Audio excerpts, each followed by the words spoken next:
Well, my friends, the time has come for me to peruse the dirt sheets and internet wrestling community for the worst takes this week, in the hopes that one day, God willing, being an internet smart mark will be added to the Diagnostic and Statistical Manual of Mental Disorders. Let's get into it. So the internet's number one Tony Khan Glazer, aka Dave, over at the Wrestling Observer newsletter, is getting ratioed by the internet for being wrong 3 times in the span of less than a week. The first story is regarding NXT talent Julia and her status in the title picture over at NXT. According to some bogus story that Dave published, it was because she was getting buried for not being as over as Stephanie, when to anyone assessing the situation logically and looking at the context, yeah, she just had an ankle injury and it was legit. And now she's back in action in a house show, disproving Dave's whole claim. So it seems he has another anonymous source that, isn't him making up stuff whole cloth, definitely. The second story is Kevin Owens' neck surgery situation, and Dave's claim that it already happened, which that got blown out of the water within a day or two.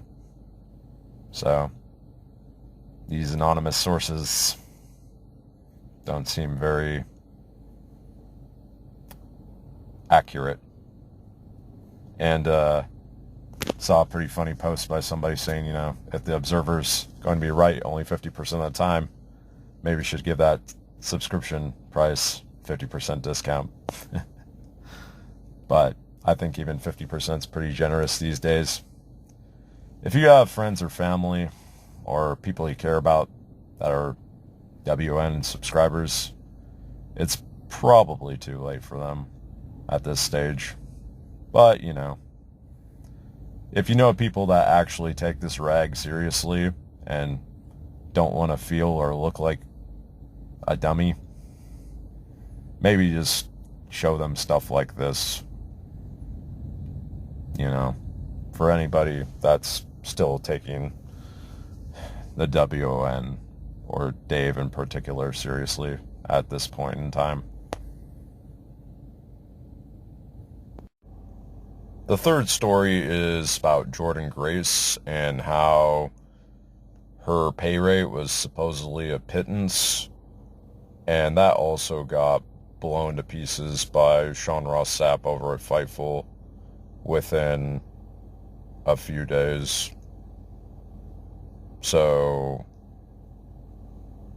it's honestly getting pretty pathetic, this whole shouting the lie and whispering the retraction that we keep seeing from Dave and his goons over at the Observer.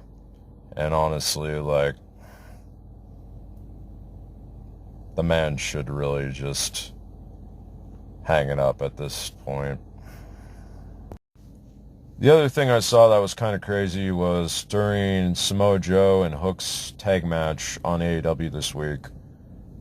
Hook threw up in the ring twice after taking some pretty nasty bumps, and some people were saying that he looked kind of off after that. So pretty worrying, given that vomiting is a symptom of being concussed, and nobody was throwing up X's from the officials. Show was just going on as planned. And personally, I find that pretty ironic coming from the fan base that is always howling and wailing about how sloppy of a shop WWE runs and how Vince killed Owen and all that jazz. So, just pretty worrying.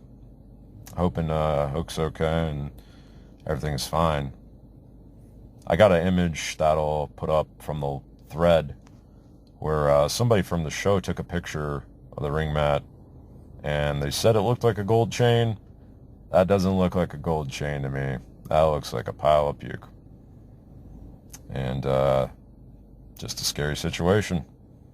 But, you know, the usual suspects over at Squared Circle. No mention of it.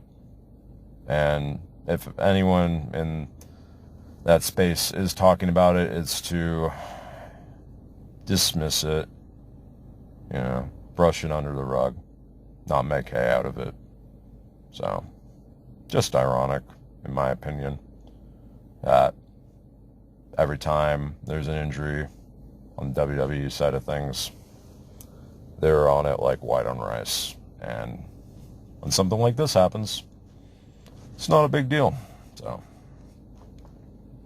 that's just my perspective. Thanks for watching. If you like the content, like and subscribe. And if anyone gets a chance to talk to Dave Meltzer, could you let him know I've got an exclusive scoop for him that I have an anonymous source inside the WWE that says he owes me $1 million. And for more low-effort, low-key wrestling takes, go to Squared Smart Hell.